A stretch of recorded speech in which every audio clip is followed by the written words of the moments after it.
Você já se perguntou como é ser tratado como suspeito simplesmente pela cor da sua pele? E como seria se esse tratamento ocorresse mesmo depois de uma vida inteira dedicada a servir seu país? É esta a realidade que muitos brasileiros negros enfrentam diariamente, mesmo aqueles que vestem farda. O sol mal tinha nascido quando o coronel Ricardo Almeida chegou ao Aeroporto Internacional de Guarulhos. Seu voo para Brasília partiria às 7h30. E ele, como sempre, preferia chegar com antecedência. Vestia roupas civis, calça social escura, camisa branca impecavelmente passada e um blazer azul marinho que ocultava parcialmente seus ombros, largos, moldados por 28 anos no Exército Brasileiro. A barba perfeitamente aparada e o corte de cabelo militar deixavam claros seus hábitos disciplinados. Aos 49 anos, o coronel Almeida era o retrato da dignidade militar. Sua postura ereta, olhar firme e andar decidido eram resultado de quase 3 décadas dedicadas à carreira que escolhera ainda adolescente, inspirado por seu pai, um sargento que servira com honra no Batalhão de Forças Especiais. Naquele dia específico, Almeida viajava para uma reunião importante no Quartel-General do Exército. Seria apresentado oficialmente como o novo comandante do Centro de Inteligência do Exército, uma posição que pouquíssimos oficiais negros haviam ocupado antes dele.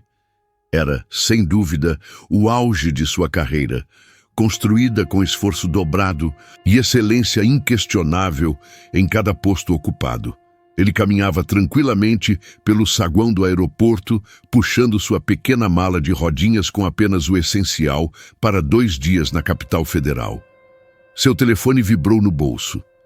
Era uma mensagem de sua filha, Juliana, que havia acabado de ser aprovada no vestibular de medicina. "Papai, vou seguir seus passos. Quero ser médica do Exército", dizia a mensagem, acompanhada de emojis de coração. Almeida sorriu orgulhoso. Sua família sempre fora seu porto seguro, a razão pela qual enfrentava cada obstáculo com determinação renovada foi enquanto respondia à mensagem que a primeira abordagem aconteceu. O coronel estava distraído, com o pensamento dividido entre a alegria pelo sucesso da filha e a responsabilidade do novo cargo, quando sentiu um toque firme em seu ombro. "Documento, por favor", disse uma voz seca. Almeida levantou o olhar de seu celular e viu 2 homens à sua frente. Vestiam o uniforme da Polícia Federal, com coletes pretos sobre camisas azul escuras. O mais alto dos 2, de pele clara e cabelos loiros cortados rente, o encarava com uma expressão dura. Seu crachá identificava-o como Agente Torres. O segundo policial, mais baixo e corpulento, mantinha-se ligeiramente atrás, a mão direita descansando não tão discretamente sobre o coldre de sua arma. "Bom dia", respondeu o coronel educadamente, guardando o celular no bolso. "Algum problema?" "Documento", repetiu o Agente Torres, sem responder à pergunta. Agora, Almeida notou os olhares curiosos dos passageiros ao redor. Não era incomum abordagens policiais em aeroportos, mas a forma abrupta e o tom autoritário pareciam excessivos para uma simples verificação de rotina. Com calma, ele colocou a mala ao seu lado e alcançou a carteira no bolso interno do blazer. "Estou apenas pegando minha identificação", disse, movendo-se devagar e mantendo as mãos visíveis, um reflexo de quem conhece bem os protocolos de segurança. Ele estendeu seu RG ao agente, que o pegou com um movimento brusco. Torres examinou o documento por alguns segundos, franzindo o senho. "Ricardo Almeida? O que faz aqui no aeroporto, senhor Ricardo?" "Estou indo para Brasília. Tenho um compromisso profissional." "Que tipo de compromisso?" "Uma reunião no quartel-general do Exército." Torres lançou um olhar cético para seu colega, que ergueu as sobrancelhas como se ambos compartilhassem uma piada interna. "No quartel-general? E o que o senhor vai fazer lá?" "Sou o coronel do Exército", respondeu Almeida, mantendo a compostura apesar do tom de descrença do agente. Estou sendo designado para uma nova função. O segundo policial, que até então se mantivera em silêncio, soltou uma risada abafada. Coronel! Torres não fez esforço para esconder sua incredulidade. O senhor tem algum outro documento que comprove isso? Almeida respirou fundo. Não era a primeira vez que sua palavra era questionada por causa de sua cor. Durante toda sua carreira militar, repetidas vezes teve que provar sua competência, sua autoridade, sua legitimidade. Era o único oficial negro em muitas das salas que frequentava e, frequentemente, o primeiro a ocupar determinados cargos. Cada conquista era acompanhada do peso extra de abrir caminho para outros que viriam depois. Tenho minha identificação militar, respondeu mantendo o tom calmo. Posso pegá-la? Por favor, faça isso. Lentamente, instruiu Torres. Agora com a mão também próxima à sua arma. O coronel alcançou novamente o bolso interno de seu blazer e retirou uma carteira de couro preto com o brasão do Exército Brasileiro gravado em dourado. Abriu-a, revelando sua identificação militar com foto, nome completo, patente e o número de registro.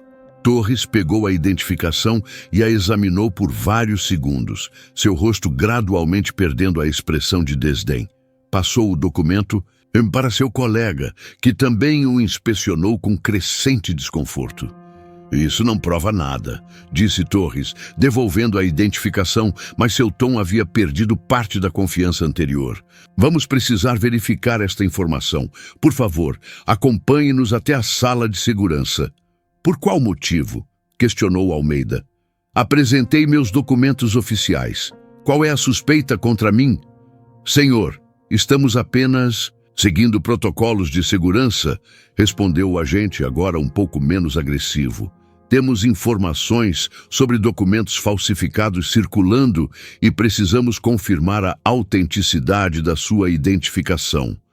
Almeida sabia que isso era uma desculpa. Não havia informações sobre documentos falsificados que justificassem uma abordagem seletiva. Ele olhou ao redor e notou o padrão. Vários homens negros de terno ou roupas formais estavam sendo abordados por policiais, enquanto homens brancos, com vestuário similar, passavam sem qualquer questionamento. Estou vendo seu padrão de abordagem, agente Torres.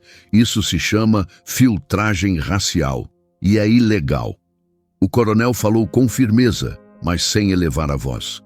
Sua experiência em situações de alta tensão o havia ensinado que manter a calma era sempre a melhor estratégia. Vou acompanhá-los, mas quero que registrem no relatório que estou cooperando sob protesto e que solicitarei as gravações das câmeras de segurança para documentar esta abordagem seletiva.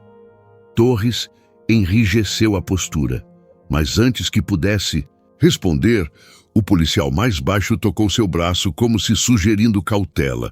Almeida percebeu que o agente mais jovem parecia nervoso. Talvez estivesse reconhecendo que a situação poderia escalar para algo mais grave do que uma simples verificação de documentos.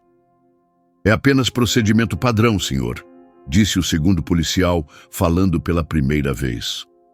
Não vai levar muito tempo. Almeida assentiu, pegou sua mala e o seguiu pelo saguão do aeroporto. Passageiros observavam a cena discretamente. Alguns desviavam o olhar, constrangidos. Outros encaravam abertamente, talvez se perguntando que crime aquele homem negro bem vestido teria cometido. A sala de segurança ficava em um corredor lateral, longe dos olhos do público. Era um espaço pequeno, com paredes brancas desprovidas de qualquer decoração. Uma mesa metálica, 3 cadeiras e uma câmera de segurança no canto superior. Torres indicou uma das cadeiras. Sente-se, por favor. Prefiro ficar em pé, obrigado, respondeu Almeida. Como quiser. Torres deu de ombros e pegou um telefone na parede. Discou alguns números e esperou. Aqui é o agente Torres. Preciso de uma verificação de identificação militar. Ele lançou um olhar para o coronel. O sujeito alega ser coronel do Exército.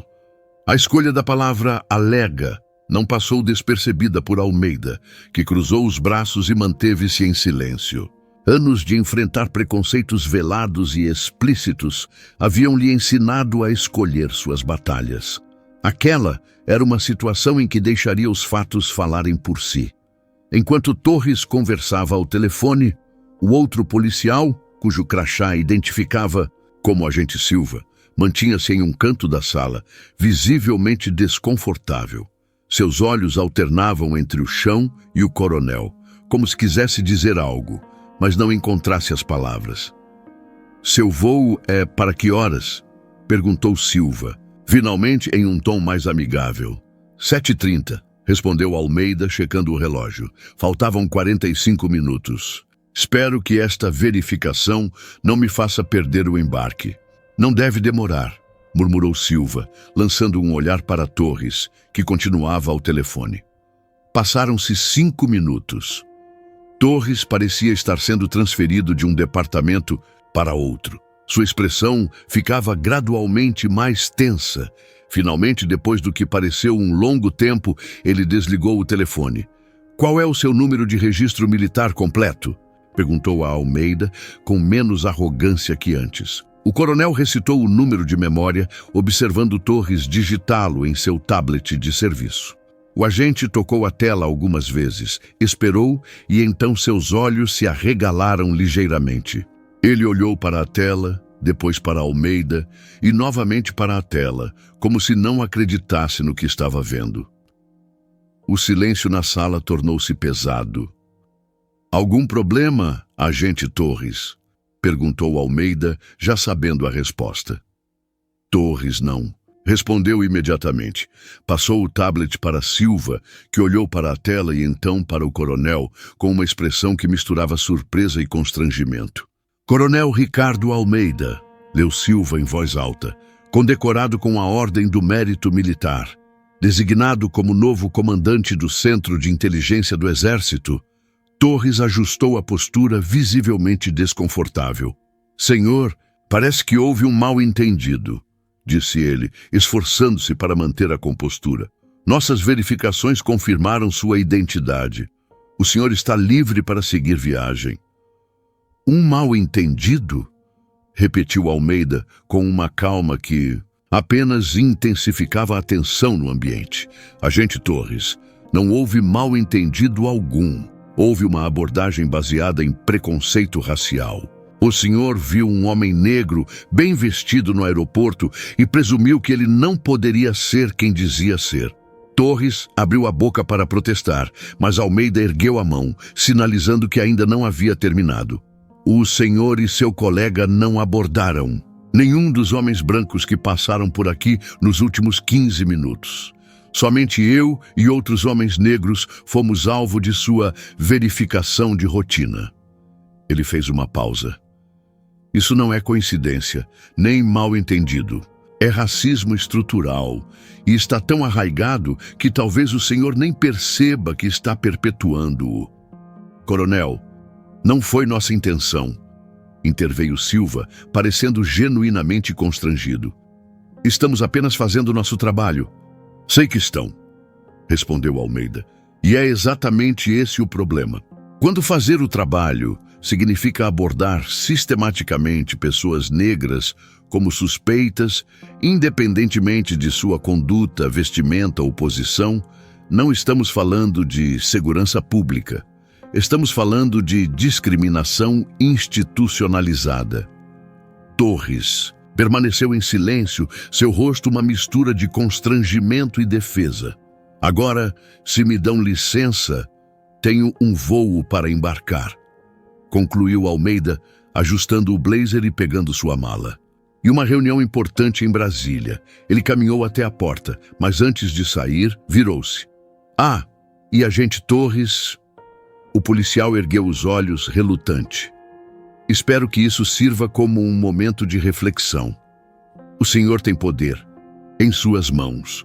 Como o utiliza faz toda a diferença." O coronel saiu da sala com a mesma dignidade com que entrara, deixando para trás 2 policiais em silêncio, forçados a confrontar seus próprios preconceitos. O embarque já havia começado. Quando Almeida chegou ao portão, seu telefone tocou. Era sua esposa, Mariana. Tudo bem, querido? Já embarcou? Estou embarcando agora, respondeu ele entrando na fila. Tivemos um pequeno contratempo. De novo? A voz dela revelava uma mistura de cansaço e indignação. Ela sabia exatamente do que se tratava. Não era a primeira vez, nem seria a última. De novo, confirmou ele. Mas estou bem. Te ligo quando chegar em Brasília. Te amo e estou tão orgulhosa de você. Também te amo. Diga a Juliana que estou muito orgulhoso dela. Vou ligar para ela mais tarde. Encerrando a ligação, Almeida entregou seu cartão de embarque à atendente, que o verificou e devolveu com um sorriso profissional. Enquanto caminhava pelo corredor que o levaria à aeronave, ele pensou nos eventos da manhã, nas inúmeras vezes que situações semelhantes haviam acontecido ao longo de sua vida, e no discurso que faria ao assumir seu novo posto em Brasília. Havia planejado falar sobre estratégia, segurança nacional e os desafios tecnológicos enfrentados pela inteligência militar. Mas agora sentia que precisava acrescentar algo sobre diversidade, representatividade e o caminho que ainda precisavam percorrer como instituição e como sociedade. Porque para cada coronel Ricardo Almeida que conseguia provar sua legitimidade, centenas de outros brasileiros negros não tinham o privilégio de uma identificação militar que fizesse preconceituosos congelarem ao vê-la. Eles enfrentavam o mesmo preconceito, o mesmo escrutínio injusto, a mesma presunção de culpa, mas sem um documento que os protegesse do pior.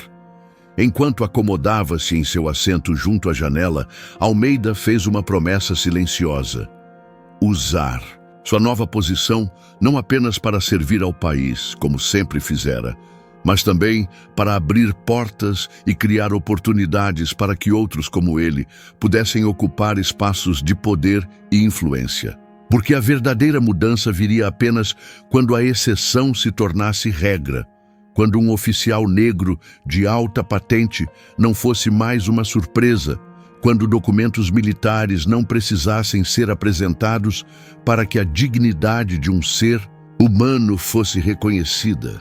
O avião taxiou pela pista e levantou voo, deixando Guarulhos para trás. Lá de cima, as diferenças que pareciam tão importantes no solo se tornavam imperceptíveis. Almeida sabia que, ao pousar em Brasília, mergulharia novamente em um mundo de distinções artificiais e barreiras invisíveis. Mas levava consigo algo que nenhuma discriminação poderia tirar: a certeza de seu valor e a determinação de fazer diferença.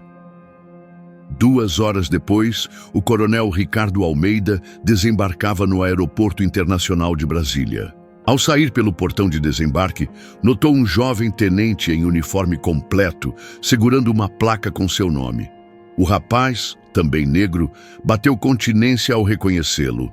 "Coronel Almeida!" saudou o tenente. "Sou o tenente Oliveira. Fui designado para acompanhá-lo ao quartel-general."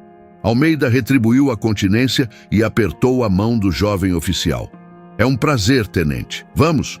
No caminho para o carro oficial, Oliveira parecia animado, quase nervoso. "Permissão para falar francamente, coronel?" "Má concedida, tenente. É uma honra conhecê-lo, senhor.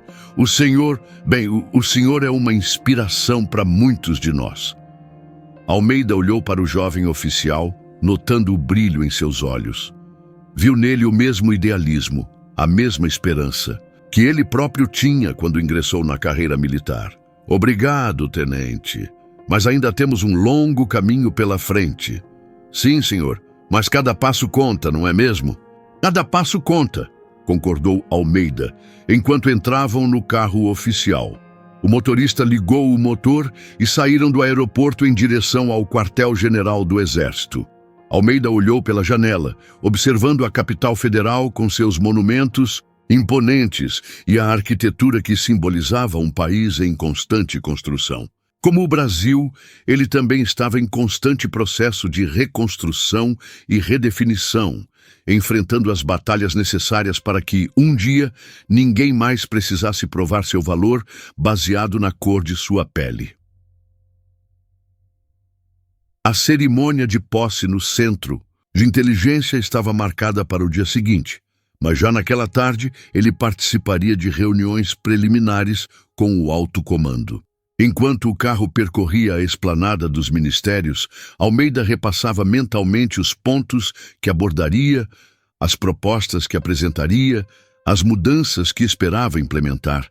Era o início de um novo capítulo, não apenas em sua carreira, mas também na história de uma instituição que lentamente começava a refletir a verdadeira diversidade do país que jurou proteger.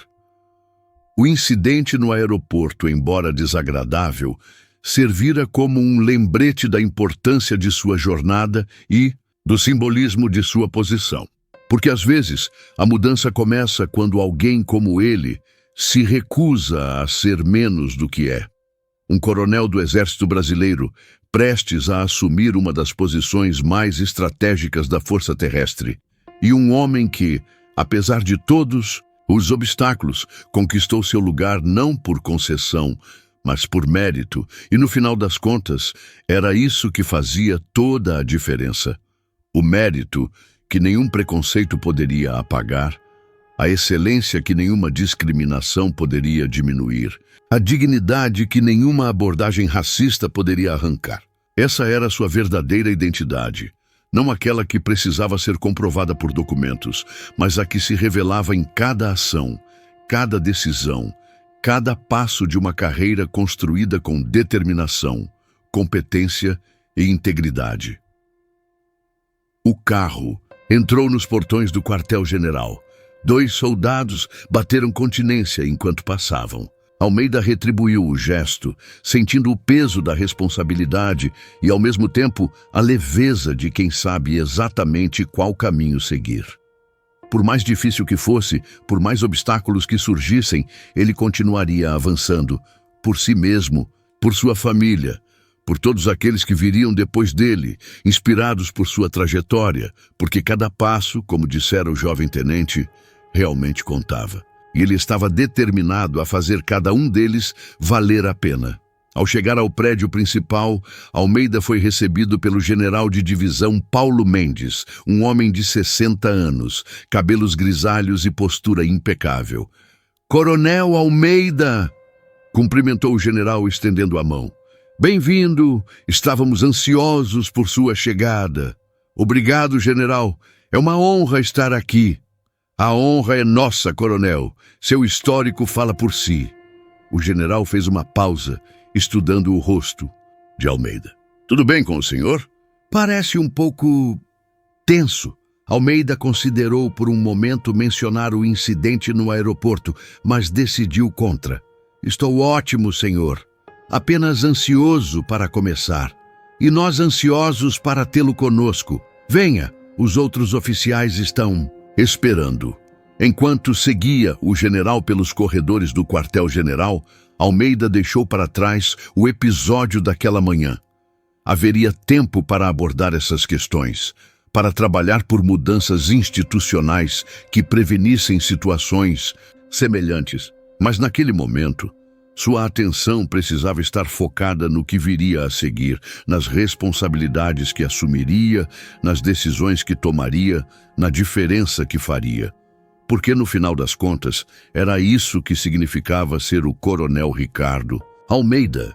Enfrentar desafios maiores que o preconceito, construir um legado mais duradouro que a discriminação e provar dia após dia que a cor de sua pele nunca definiu e jamais definiria seu valor como militar, como líder e como ser humano. Se essa história te fez refletir sobre os desafios e preconceitos que muitas pessoas enfrentam diariamente, independentemente de suas conquistas ou posições, inscreva-se em nosso canal para acompanhar mais relatos que nos fazem pensar sobre dignidade, respeito e a constante luta por um mundo onde o caráter, e não a cor da pele, defina como somos tratados e percebidos.